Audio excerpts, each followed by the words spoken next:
It is the final countdown. That's right, the final round table here at the Engine Performance Expo, and it has gone very well. We've seen how many colored shirts Ben Strader has, and he has many. He has many. We've got Tony is joining us, Billy, Ben, and Gary Stinnett from Foggett is back, the product guy. Yeah. And world champion in NHRA Supercomp. Other than that, he's also done some other stuff. In addition to some other stuff. Lake, it has come together once again, and another just final table. But I want you to start off because you have really willed this thing forward. People coming, you built the engine, you ran all around. Look back at this whole deal, October and now, and what are your takeaways? I will say this. I said it twice before today, and I'm going to say it again now. I'm George Bailey. This last year has been amazing to everybody that's helped make this possible. The amount of things that I've learned and been exposed to just going through the process of getting all the videos together and getting all the content and figuring it all out, it's just been amazing to see everyone being willing to put in your time. I mean, you drove 5.5 hours to be here for an hour. That's awesome. I mean, that's give a damn about our industry. Sorry, Tony, but it was worth it. It was worth it for us. Selfishly for us. For us. Right. We didn't have the drive. He thought you meant like admitted. It's worth it, right? Like, no. It was worth it for us. This has been a really fun process to do, and it's great to see the industry come together and everybody be willing to give of their time and their resources to create something that gives back to everybody else. And then the interaction, to see Scooter come in ratting you out. That's priceless. That was my golden nugget for the whole day. It was like, wait, I don't think he asked permission for that. And then Mark talking to Vic, and that's what it's about, right? It's about making those connections, the exchange of ideas. I mean, I think it's mission accomplished. I can't think how we have missed the mark on this one. No, definitely. It has gone very well. For me, I'm just thrilled to see, just the process, just to watch the process. And I was great. We're at PRI, and Gary's like, can we come to that, right? And you guys, dropping your product right here, recognizing that the people who are watching either live right now or over the next 6 months, because we've found that the majority of the views happen weeks from now. I mean, just from October, there were more views in the 24 hours after than there were during the day, because people watch it at night. People are watching from around the world. So what's happening right now is one thing, but this goes on and on and on. And every month there's more and more views. So it's great to do this live, because that's how we got to pull it together so that everybody's here at one time. But the value of this, the legacy of this, is what's really unique. And Gary, you guys were telling your story not only on the air, right? Everybody was pretty curious about the Foggett product, and you and Steve Williams. Steve had to leave, but was it worth making the trek? Oh, absolutely. We kept it quiet because we just didn't want anybody to know anything about it. Just we didn't have any idea if somebody else was working on a project, maybe like Lake, and so we decided that this would be the best place to debut it. And cross our fingers, nobody had something and beat us to market. And so, this has been great. And the response I've got from everybody has been phenomenal. I'm really over the top with how it's going to go. Excellent. Not that you need the validation, but the people that are here, if they did and when they do validate your effort, that's got to make you feel like you're going in the right direction at very least. Yep, absolutely. And Ben made over 1,000 horsepower with this project. Right? But you actually did actual work on this. A little bit. You guys did some actual work. The goal was to break 1,000 horsepower, but from what I gather, that's the low end of the threshold. Very much so, yeah. And we knew that sort of as we were working on it and tuning on it. It was so easy to get to that mark. It was kind of like, let's save a little for later, But if the goal's 1,000 and I can make 1,050, then I did a good job. So we kind of stopped there and made sure that we had something to show everybody at the end. But the new goal's got to be 1,100 easily. Yeah, I think. One of the things I was going to say, Joe, is what's cool about this whole deal all week long is, if you were a dog trainer, the last thing you'd want is a whole room full of terriers, right? But this whole week we've had all these ultra competitive people in our daily lives, very type A personalities. We all want to win. And a lot of these guys, compete against each other in certain series, but everybody sort of left that at the door. And the amount of openness and sharing and conversations and things that have happened both on screen and out there, have been pretty cool to watch. It's like the off season. Normally, you don't talk to anybody, you don't share anything, you don't tell what you're doing. But this is different than that. This was kind of cool. It really is, and to watch the interaction of people who normally don't get to. Yeah, yeah, right. Like we locked you guys in a warehouse, kind of, for 2 days. We did give them toys though. There was food, food and toys, and like what? It's a reality show. What are they going to talk about? What are they going to do?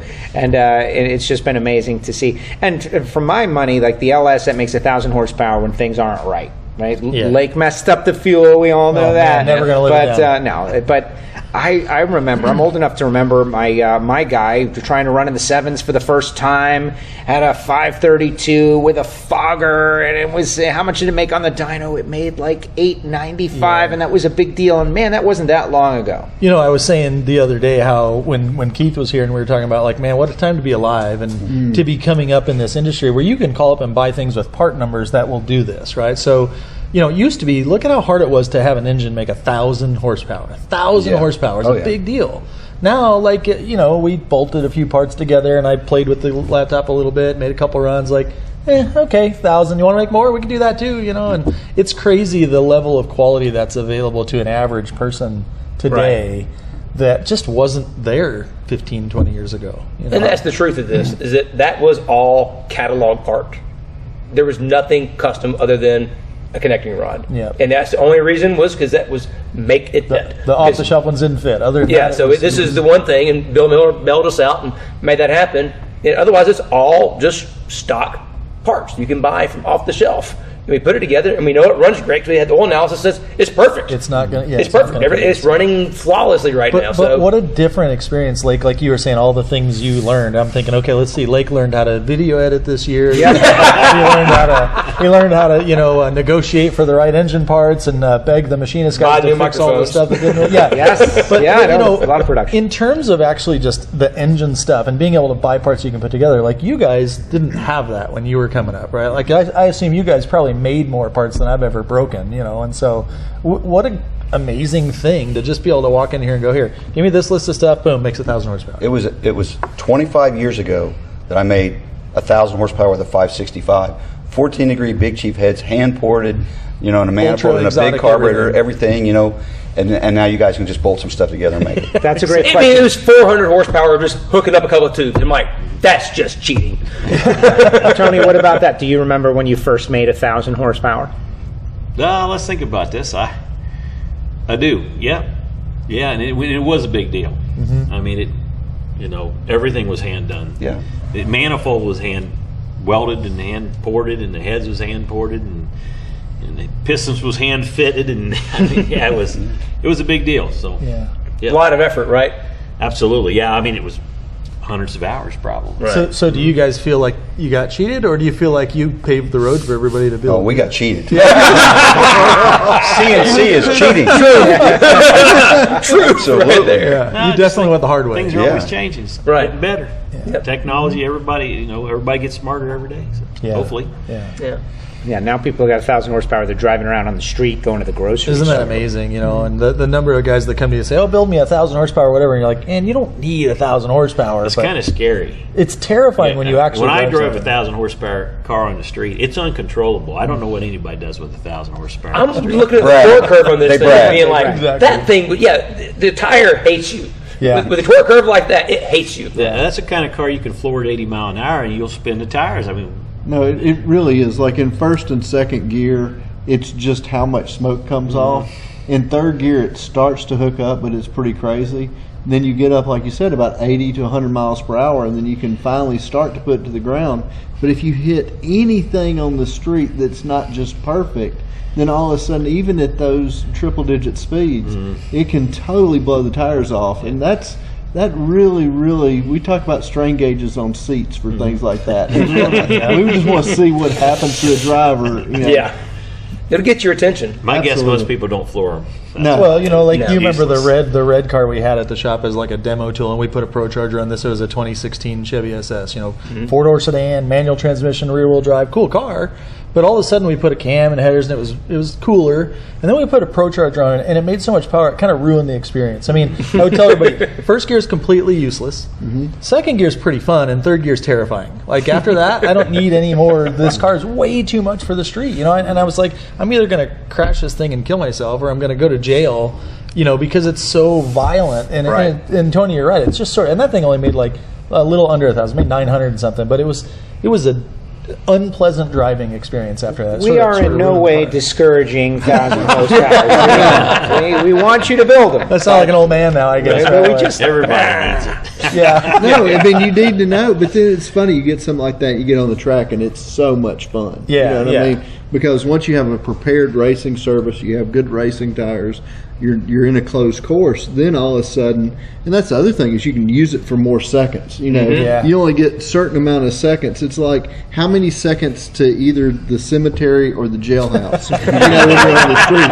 But you get on the race course and you've got something that's got some power, you can have some fun with it. Well, Billy, I think that's a great point to piggyback a conversation that we were just having about like the future of combustion engines and what are we going to do with all of this. And the answer is we want, or what we would like the answer to be, is we want more people to realize that this is a really fun, competitive hobby, and if they've got extra capital, instead of, you know, doing whatever they do, joining a bowling league, come out and get on a racetrack somewhere. And you can autocross, you can drag race, you can become an NHRA Lucas Oil Series racer. There's literally hundreds of different possible things to do with your super fast, super cool car that's going to put you in contact with a bunch of super cool people.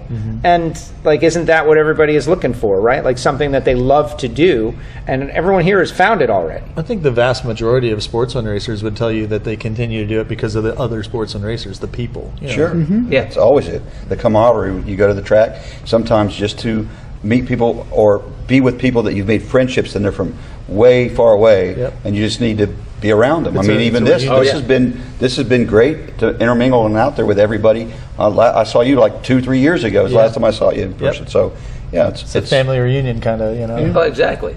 Well, my dad calls the Vintage Karting Association, that's your Carter's VFW. Because you survived. Because they'll go race, like, you know, about a couple months they'll go race down in Barnesville, Georgia for the VKA Winter Nationals. And their guys who were national champions in the 70s are going to come show up, and they're going to go race their karts from the 1970s. And those guys still go out there, and they still duke it out, and they are all testing and tuning, trying to get advantage. I mean, my dad's been working on the dyno, working on headers and stuff like that, because he wants to go beat those guys. He's 73. That's what I was saying. He'll be 74 Monday, by the way. Happy birthday, Dad. You know, but he's not given up yet. That quest to get a little bit more and go a little bit faster is still there. And that's what I was getting at earlier with the whole Type A personality, this racer kind of mentality. It's not a formula you see a lot where you can put all these guys in the same room and they get along, and you know, so it's kind of unique. It's pretty cool to be able to have that. Well, speaking of birthdays, I think today is Don Garlett's birthday. Right? Oh, happy birthday! And thinking about, like, there's a guy in this, whatever you want to call it, sport, hobby, universe, business, whatever, we have got people that they are happy doing what they do, they love doing what they do, and they are going to do it as long as they possibly can. What other profession do you see that? Do you hear that? Most other professions, people want to get out. Like, when can I retire? What is the soonest I can retire and get out of it? That people are not trying to retire from this business. Went to a drag race and a friendship broke out. If you go to a dirt track, that's a different deal. Now, just because they're fighting in the pits and on the track doesn't mean they don't love each other 5 minutes later. It's when they get into the cooler, right? Exactly. Just don't hit my buddy, I don't hit your buddy. We'll all be good. It's complicated. It's like a family, right? It's not that bad, and there's just so many more ways to express it these days. You know, everything is coming around. There's great opportunities in HRA. There's great opportunities in the dirt track and stuff like that. You know, I've been doing some of the endurance racing stuff, SCCA, the Le Mans, the Lemons, the Chump Car, done all kinds of NASA stuff. It's been awesome. Love the people there. We've got Blytheville right down the street from us. People go out there and do the 1 mile stuff. Of course, you got Bonneville, which is one of the coolest things next to Goodwood on the planet that you could go to. This year we have Drag Week starting and ending in Memphis, and to see people take these drag race cars / street cars and drive them for 2,000 miles, 400 miles a day for 5 days. Pretty good time. It's an amazing. There's so many things that, like, if you can't get fired up about what's going on in racing today, your wood is wet. Again, no line, right? It's like a double. There's a whole bunch of stuff going on there. It's got quiet. Nobody wants to pick that one out. To quote Dr. Jordan Peterson, he said the meaning of life is relationships. Yeah. And like you talk Drag Week, those people come away from that and they talk about all the people they met and had fun and enjoy and so it's relationships. If you don't have good relationships, and we all have them here, what's the meaning of life? Why do you get up in the morning? And further to that, thinking about what the end goal of Engine Performance Expo really is. We're everybody that's been up here on this stage in one way or another. We make our whole living out of looking closely at stuff. We analyze everything. We measure everything. And we have these terrific ways to measure things really precisely. But when it comes to like what we're giving back, that's what we really want to measure. How well are we helping the guys that are on the other side of that camera get to where they're looking and going, I want to get there. I want to do this. I want to get involved in this sport. And so how much we give back, how much we help them get their start is probably something that's worth measuring more than all the other things that we could do in our shop, Well, it makes me think back to like some of the early days in NASCAR with at least my dad's career, that when a guy would show up from Mississippi that doesn't know anybody in the garage at all, but they see him working and trying and making all the effort, it doesn't take very long and other guys start walking down the garage and say, hey, try this, or hey, if you need anything, come ask me. Then you build that relationship. Like you said, it's because they recognize, oh, you're one of us. Yeah. Well, come on, we'll help you out so you don't bang your head so hard, right? Yeah. That you're in. So that's the message, right? If you like this stuff, you're one of us. We're trying to help you out. That way you're not banging your head against the wall. Well, your dad's experience going to Europe and running in the car, and they let's go over here and do this, and the real genuine fish out of water story. Right. And they got help.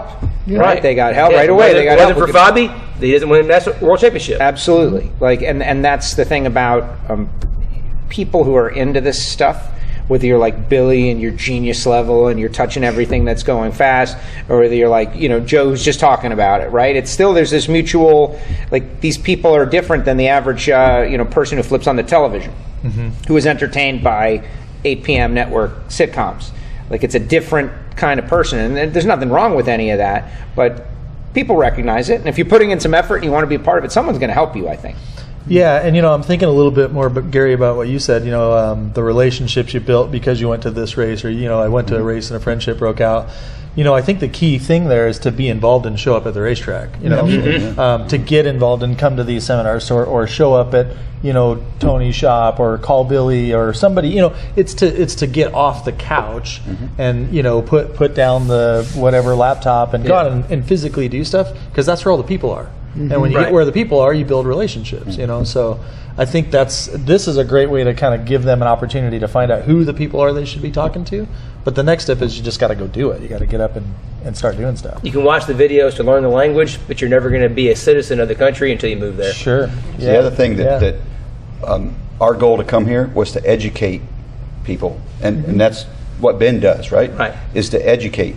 They didn't know about rust in their cylinder walls, and we educated them and told them why. So we're trying to give back, and Billy's educating on valve train, camshaft, cylinder heads, whatever. Everybody here is giving back to the community with some kind of education, and that's what this means to me. Yeah. And it's so good what you guys are seeing and what you're seeing, on the recorded segments, the live segments. They're awesome, and I appreciate. I wish everybody could see the conversations that are going out there in the warehouse. I know. Because, I mean, we've got, 3 new projects that we're going to be working on with different people. I mean, some crazy stuff has come out over being here together.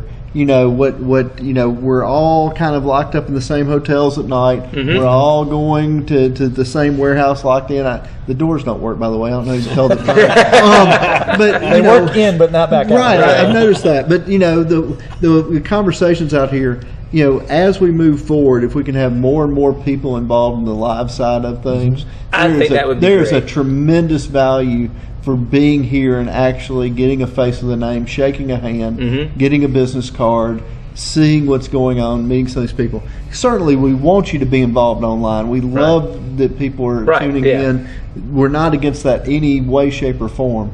But being here there's a certain something that's just awesome. Yeah. How cool is it to have machines out there, though, too? Oh, Right? You can smell some honing oil. It feels like home. Exactly. There are more people that want to buy that boring machine than there are that don't want to. You know what I mean? It is amazing to watch this thing. Well, can I get 2 of those? Well, poor Matt was, he was silly enough to bring his wife with him. Now she knows what all this stuff costs. Oh! So he was leaving going, I want one of all of them, but now I got to sort of buy her shoes and I got to make it, so. That's a cheap trade-off. Yeah. But you're right. Billy, how good would that have been, that hour-long conversation we just had about all the different camshaft materials and heat treating process? Yeah. If that would have been videoed right there, that would have been priceless. Yeah. Right. Yeah. Well, that's why as things go forward and The hidden get cameras. beyond the world we live in the last couple of years, restrictions of things, hopefully it can be that. It can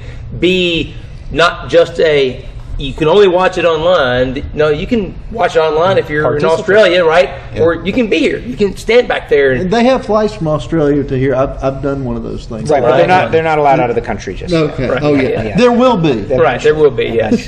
But, Expo behind the scenes, there's a lot of ideas. This is only the 3rd one of these. But, for me, I love the idea that Lake said, let's build something.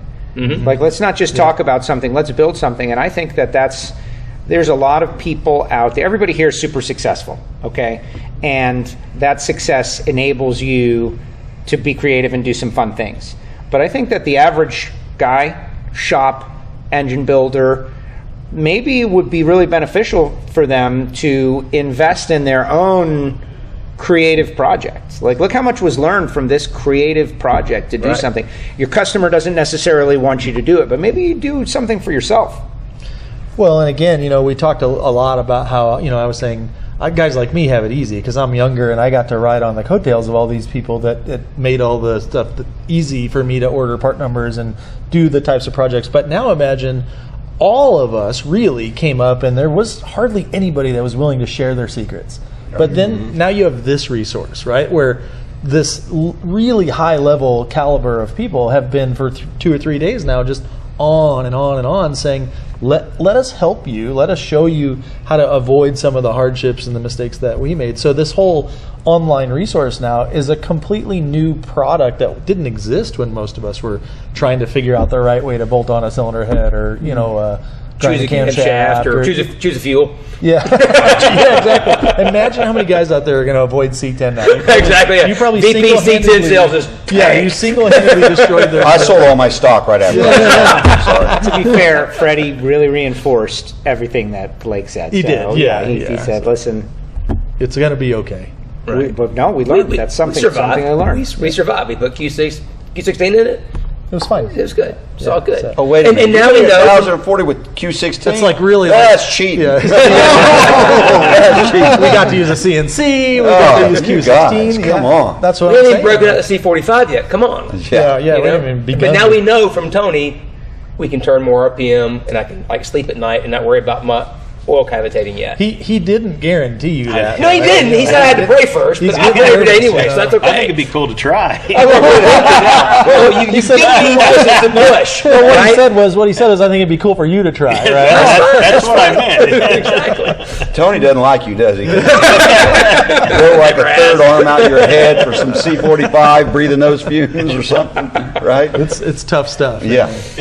He'd tell you have to have a whole mask. Right. Well, George Bryce told me about the spacesuit, right? That was the last expo, right? He's talking about working with the guys from VP when they first started, and Steve would go out to the horse trailer to blend the fuel, and he cracks the door and looks out there, and he literally is taking off this like space helmet, and he's like, what the heck are we doing? You don't want to be in there. But he's still alive. He is still alive. Right. We're all still alive, right? Good note. You're right. The spacesuit may have been a good idea. Turns out he was right about that one. All right, so we're at the start of a year here, like 2022. We just went through the holidays. Everybody's getting ready to be, there's no off season in racing necessarily. Chili Bowl's on right now, by the way. Right. Well, exactly. And that's kind of the kickoff to the next year's racing season, at least for me. And then we've got endurance racing with the Rolex 24. Before the 24. Next thing you know, NASCAR's going to be at the Coliseum out in LA for the Busch Clash style thing. Like that's the building this crazy track, and how weird is that going to be? So, give me some thoughts on the outlook for 2022. Let's look ahead and start with Tony. Like, what do you got going for this year? And what are your, thoughts, expectations, hopes, dreams for this time next year? Like, just more success, or is there anything specific? No, just interesting enough, in the drag racing world, our season keeps starting earlier and earlier, so puts more stress on us. But there's a big race in 2 weeks in Florida already, so really, as far as my goals and stuff, just to build as good as engines as we can, and hopefully our supply chain gets a little bit better and takes some stress off of us. But what I see from last year to this year, even with all the stuff going on with COVID, racing's just gotten bigger. So it's the drag racing world is actually getting bigger. So that's a great sign, really. So it is. Makes me look forward to what I was like when we talked before. I was a little bit scared about the future when you look at the politics and stuff like that, but when I go to the racetrack, man, it's just booming. So I'm excited. That's great. Look at that. We gave him a positive outlook. What about you, Billy? Looking ahead to this year, you've had so many, you work your tail off, obviously, projects coming at you all the time, but look ahead to 2022. Like, what's on the radar that's got you excited? I mean, it's hard not to be excited about everything. You know what I mean? I feed off of our customers' excitement. If you get, there was a boat testing a few weeks ago, and I get like a text message, somebody smiling by a dock, as they get pulled over by the Florida police for going too fast, in a restricted area, and this is like one of those real live, super cats, one of the fast things. There's stuff going on all the time. The Daytona, like I said, the Roar's going to go out there. There's going to be people out there that are testing new stuff there. They're going to go out and race. All of this thing, what's NASCAR going to look like? There's new engine packages out there. There's new cars. How's that going to work? How are my friends that are working in that? How's that going to do? Then, as soon as that kind of calms down, take a breath, and the NHRA will take off. And, who's going to, who has worked the hardest? I mean, there's been times when Pomona came around, and I knew who was going to be low qualifier, in pro stock. Who is pushing themselves this off season? So you know about this, you hear about this from my side of things, waiting to see all this work that people have been doing, waiting to see what happens. I'm excited about it. And like Tony said, the supply chain, the whole world shut down a couple of years ago, and it shut down for a few weeks, and we don't have so much extra capacity to catch up really quick. Demand's been super high. Everybody's catching up. We're learning how to do it. We know that there's going to be a huge demand for our products. We're making more parts per week now than we've ever made. We're so excited to see, can we fill this backlog demand, and can we catch this new demand? And we're doing everything we can to do it. So I'm just excited to see how all of these plans, all of this work that we've been doing as a company, as our customers, our friends have been doing, waiting to see that, the proof of the pudding's in the tasting. I can't wait to taste 2022. That's awesome. So who is going to be number one qualifier in Pro Stock International? Ben? You have a Pro Stock Next. Nope, not putting my money We'll there. come back to Billy.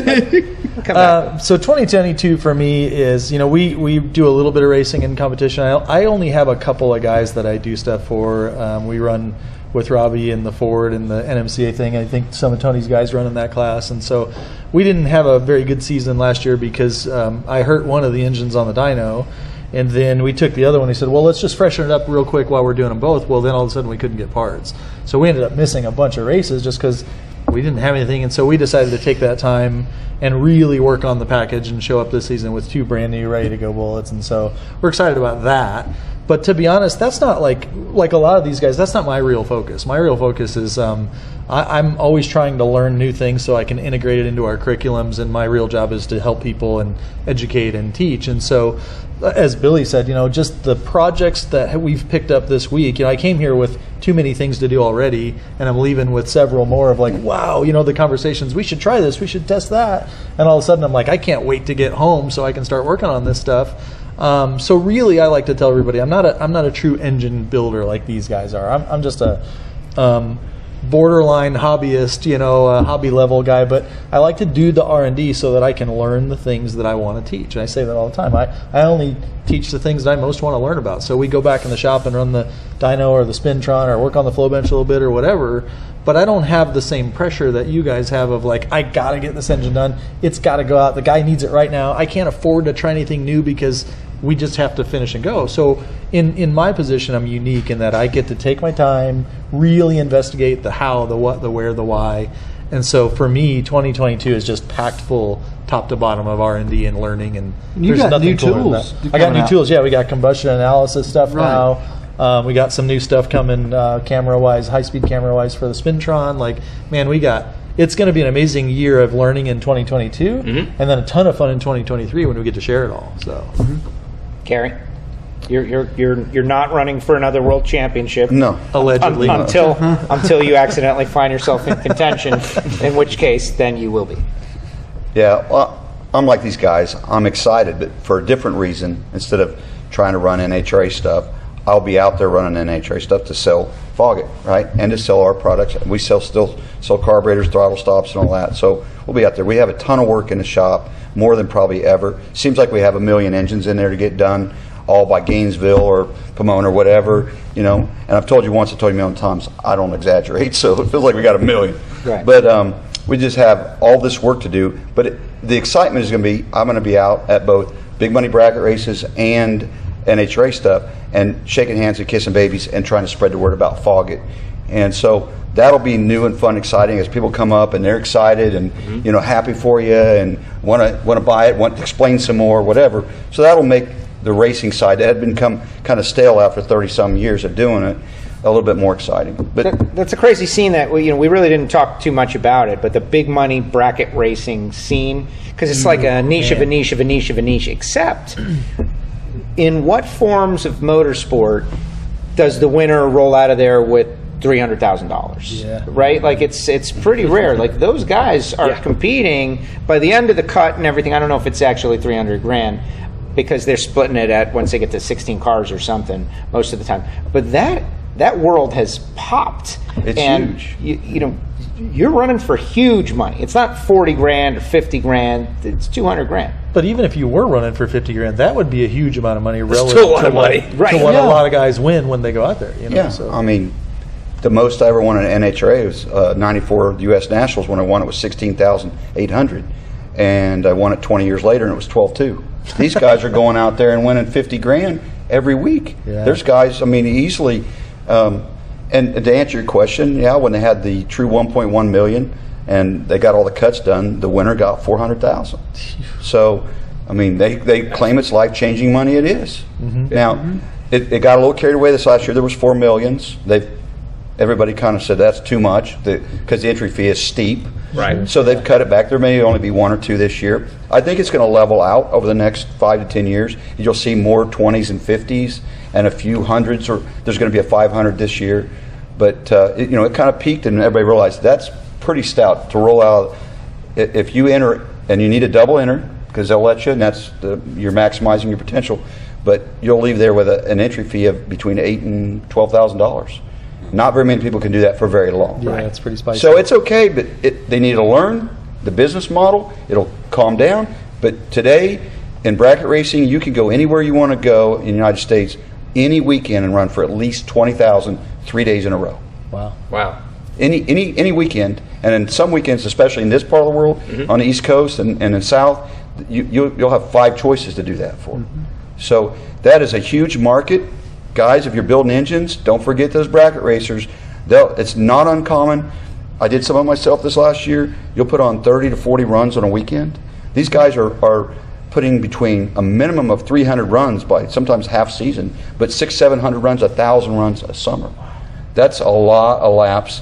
That means a lot of sales to everybody, from piston rings to whatever, right? So don't let anybody discourage you and tell you that drag racing's dying off and people aren't, it doesn't show up in the numbers. All that happened is it's spread out to all kinds of categories and classes and races. Well, people complain about, there was a time where there were 50 guys trying to qualify for pro stock, and now there's 20 guys, and that shows you that it's not healthy. It's like, well, no. Some of those 50 have top sportsman cars, and some of those 50 have gone NMCA supercar racing, and some of those 50, there's way more people drag racing classes. There's so many options now, whereas back then, like if you wanted to build a fast door slammer, you built a pro stock car, and you go out to the Gator Nationals in 1985, and there's 50 cars there, and you qualify 38th, and you tell everybody you have a pro stock car. Now you've found something somewhere somehow that you can be competitive and feel good, whether you're big money bracket racing. Now, more opportunities. It was pretty cool at the fall fling or spring fling or whatever at Las Vegas last year. Peter Biano and Kyle's Seipel's race. There was like 4 pro stock world champions there racing. I mean, Bo and Jeggy and Dave Conley was there, and maybe didn't win a world championship. He's a pro stock racer. Kyle Koretsky's going racing. I mean, that's really it's pretty cool. It's the idea that you could compete at this high level and win this crazy big prize attracts all kinds of people. But at the same time, winning that crazy big prize is really hard. Absolutely. You need somebody's got to win it. You sound like you're advertising for Vegas, though. You're gonna get out there. That's no, it's good. It's a very exciting time, and I just think it has been great. Lake, 2022. I think me and Ben are going to spend some time together. It sounds like I'm going to have to fight for more of that time now. But we got to. We're not done yet, right? We got to get the fuel pump. We got to be able to find out what she would make with as she is. I'm not afraid to say a prayer and then turn it a little higher. I'll talk him out of it, Tony. Don't worry. No. We're going to. So this engine, like once you get it to like where you want it to be, like there's the dyno, and then there's what's going to happen with this? So this is back to the iterative process. So we want to get the fuel pump right. We want to get back dyno and get to that point. We'd love to work in getting the pressure transducers in there at some point and see, hey, what's actually happening inside the engine with this. So get some data. We like take the valve train off, spin-tron it, and see what that limit might be, because we won't go as far as, and we're not going to go too far, right? What's that limit, right? What can we do? How can we make, one more, right? You got to go too far so you know where to back up, right? Right.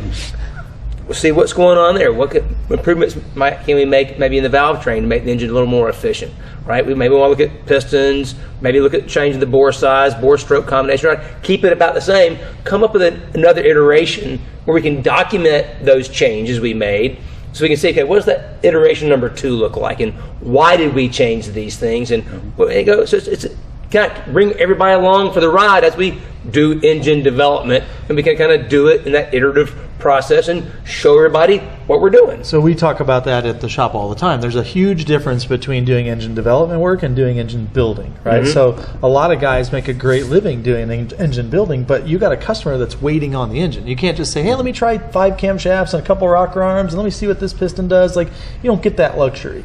So with this engine, because it doesn't have somebody waiting on it, we have all year to do that. And development is different because we take the same engine, we run it, then we take it apart and look at it, and then you document everything, and then you change something, and then you go back and run that engine again. And it's this iterative process of changing things and testing and developing, so that, you guys know there's no light switch you turn that's like, hey, we made 50 horsepower. It's 3 here and other than that. But it's 3 here, it's 10 there, and 2 years later you're like, wow, we're 50 better than we used to be. But it takes time to work on that. And so I think development is the right term for this particular engine. So when you say when we finally get it to where we want to be, I don't know when you get there, because there's always something else to test and try, and we got a whole schedule of things we want to do to this thing. You know, we just scratched the surface, so lots to do this year. That's exciting. We poured the foundation. That's all we've done so far. That's great. Haven't built the house yet. That's great, but it's not going to end up in a car. I can't say that. There's potential. Actually, even during this week, there was some conversation that went on about, hey, where could we put this thing when it's done? And so, obviously, I don't want to make any promises, but there was definitely some conversation about that this week of like, maybe when it's all done, we could go do some stuff in a car, and then that's a whole nother level of, but then you take it apart and see what happened to it, you know. So, excellent. So yeah, I wouldn't rule that out, Joe. Right. All right. Like I said, all we've done is laid the foundation. You want to put your resume in for driving it, or what? Well, no, sure, yes, yeah, absolutely. Right, somebody's got to do it. Somebody's got to take one for the team, Joe. Exactly. Yeah. Gary's busy. I'll give you a good interview at the top end. That's for sure. Hey, how about this? I interview you at the top end. Hey, finally swapping roles. Right? That's awesome. Before you get the time slip, I want to know what you thought before. Definitely. I wonder if it would fit in the wagon of doom. Oh man, how cool would that be? It would definitely fit in the wagon of doom, no doubt. Yeah, drag week kind of thing, huh? Yeah. You just volunteered somebody's car who's not even here. Right. Kevin. Funny. Kevin. Which is, that's Lake's thing. You sure want to drive the wagon of doom? I don't know. The word doom is... Somebody asked, so the wagon of doom was our friend Kevin Studecker at Total Seal, right? And so I did drag week with him in 2018. And so the other night somebody said, well, while you're here, you got to have them take you, what's it called, the tail of the dragon? This road, this curvy. And I said, I already did that. And they go, what do you mean? I said, well, 2018, we drove around in this 1972 Chevelle Concours station wagon with drag radials at night in the rain. Oh, by the way, with no windshield wipers. And they all started going, wait, you did what? And I'm like, well, he didn't tell me we were going to do that. I didn't know what I was signing up for when I said yes, And so maybe that would be a good project, but it was a little hairy. Hairy, yeah. We pulled over a couple times just to wait. Probably. Come on, Kevin, give it up. Yeah, come on. Yeah. Well, and that's the great part, and it doesn't always make the air. But these little nugget stories, right? You go out for a meal or something. These little nuggets. Wait, you guys did what? Yeah, why? And I'm like, nobody told me it was dangerous when I was doing it. Yeah. No, very interesting. Lake. Yeah. So there's more to come. This is just the beginning. More to come, guys. Thank you very much, gentlemen. Thank you very much. This is it's always a great honor. I love doing this, and this is a great way to start off the year, right? I think this timing is perfect. It's perfect. It's 2 years in a row now. We've been early January, rolling it out. Remember, everybody, Engine Performance Expo, and these will be on the YouTube channel, and they're going to be cut up and repurposed, and you can put the content out, and it's always going to be there for you to reference. And so, if there's something you missed, and like I've already forgotten stuff that happened yesterday that was great. Well, that's the great thing. The next 30, 45 days, all of this is available on demand at engineperformanceexpo.com. So you can tell your friends about it, or wherever you're watching it, you can tell somebody else about it. For until probably the 1st of March, all this is available on demand anytime from anywhere. So we all shared with you. Now you got to share it with somebody else. Exactly. Exactly. Pay it forward. Send it viral. And this is not a mass appeal kind of thing. This is for people who love this industry, in this industry, who want an extra layer. They want to hear about Tony, what he's doing, or Ben, Billy, obviously, and that's okay, right? Not everything is the NFL. This is high performance. Right. This is hardcore people sharing with hardcore people. Can we get 2 spark plugs in that engine? All right, that's going to do it, gentlemen. Thank you very much. Good luck with Foggett. We'll see you at the races here in a couple of weeks. Thank you. Everybody, and everything that you are doing over the course of the year, good luck. Best of luck to you, and thank you for sharing time with us. Appreciate it. See you guys at home, thank you so much. To everybody, the staff here at the House Struck Technology, Chris out there, get that jar ready, baby. We're ready to go. Thank you so much, and have a great year, and we'll see you at the next Engine Performance Expo. Have a great year, everybody. What a day, what a day, what a day. My brain is swollen. I've learned so much today. They told us, don't start cars. We are not going to listen.